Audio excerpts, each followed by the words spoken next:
Welcome, everyone, to the sixth edition of our SVG Hazelden Betty Ford series, Families in Recovery.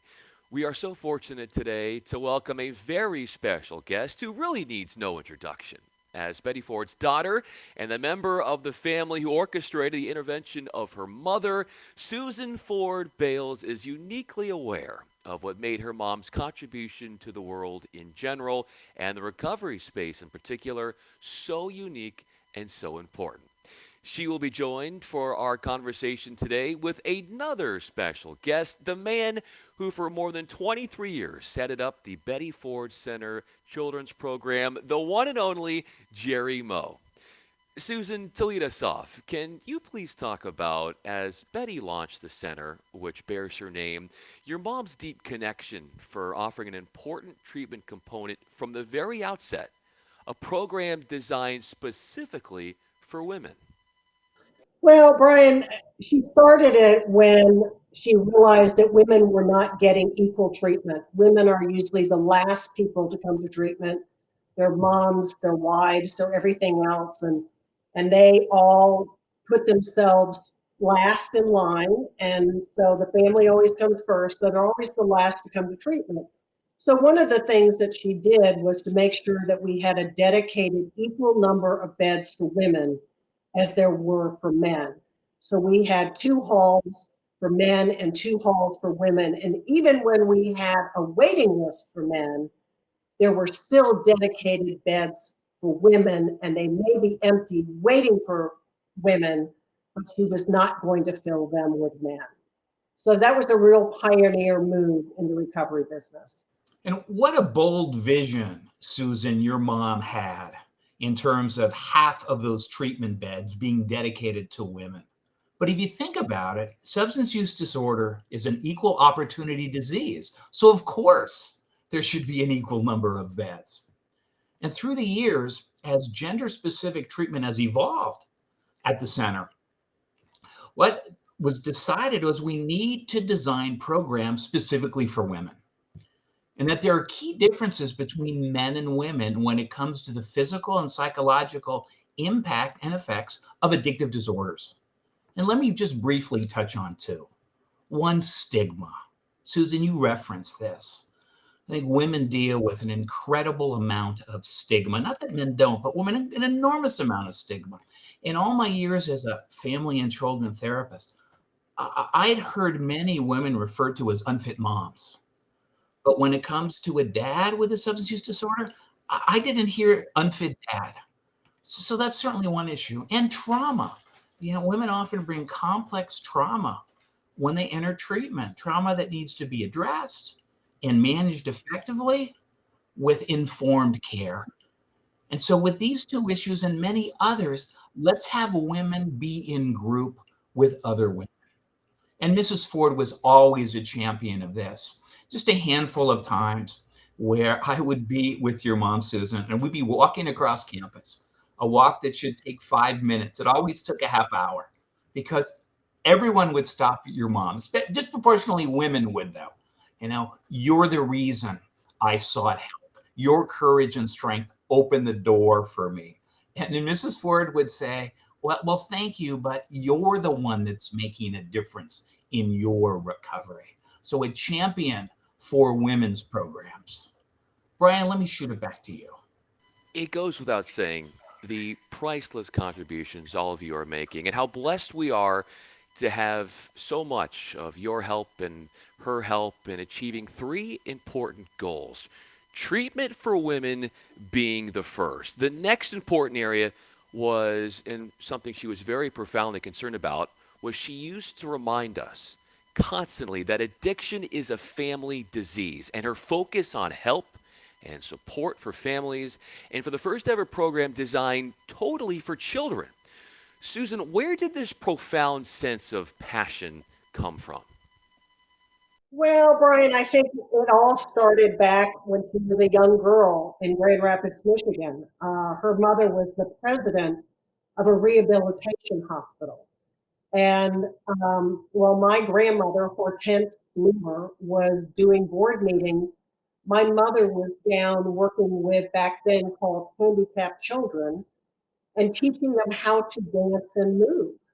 And so she got this great sense of reward, I guess, from what she was doing with those children and why she felt that children needed help when it came to addiction as a family disease.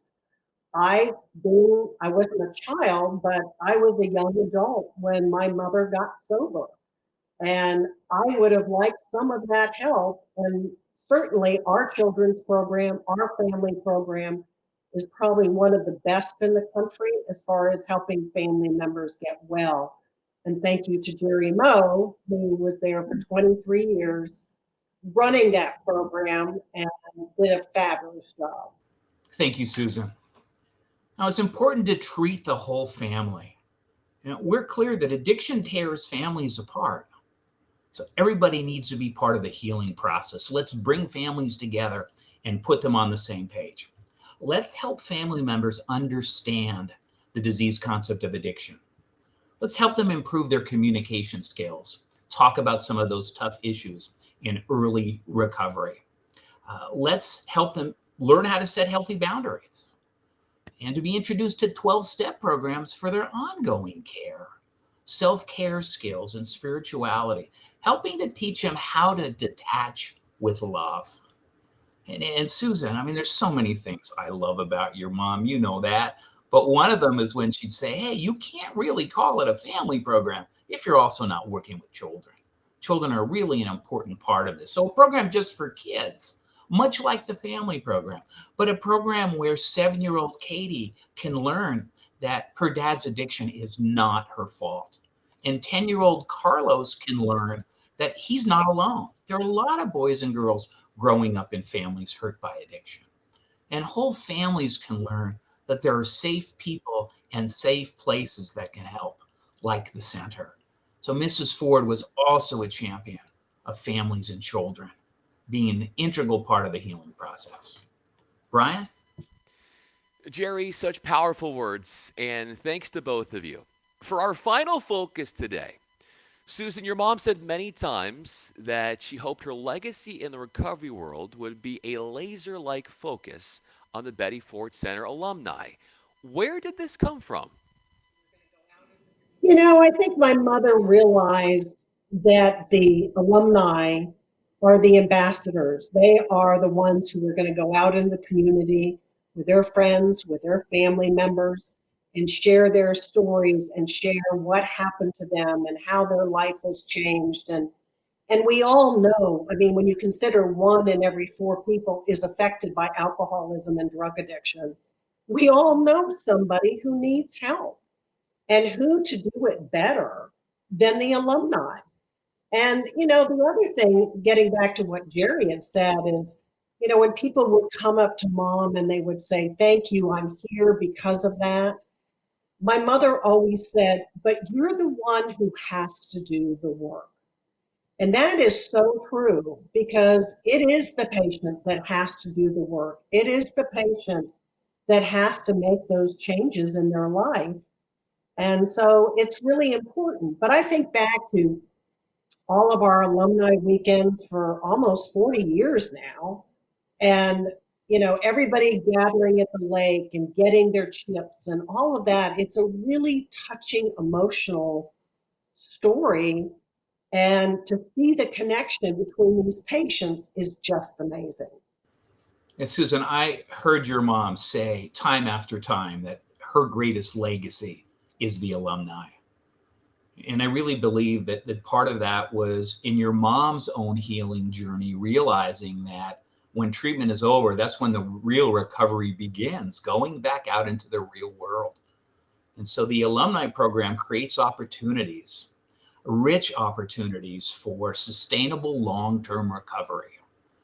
And so when someone's leaving treatment, they get an alumni guide who lives in their community, somebody who is maintaining sobriety, and someone who can just help transition being back out into the real world.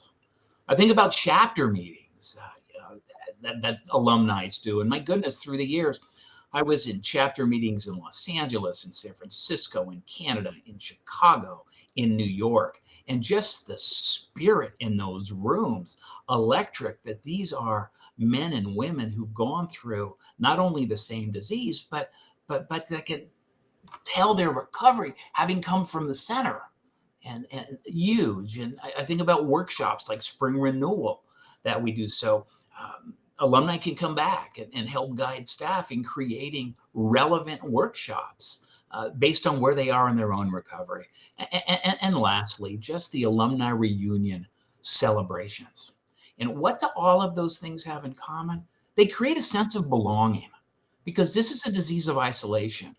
We get this disease and we're in isolation, but if we're going to get well, we do it together. We can do it together with the Betty Ford Center family.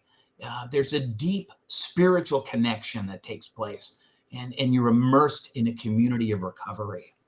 And so, and you said it, I think your mom was really clear that our alumni members, they are living, breathing ambassadors of recovery, health, wellness, and hope. And so your mom was also just a champion of alumni programs and saw that that was a major focus of all that we did at the center. Bryan?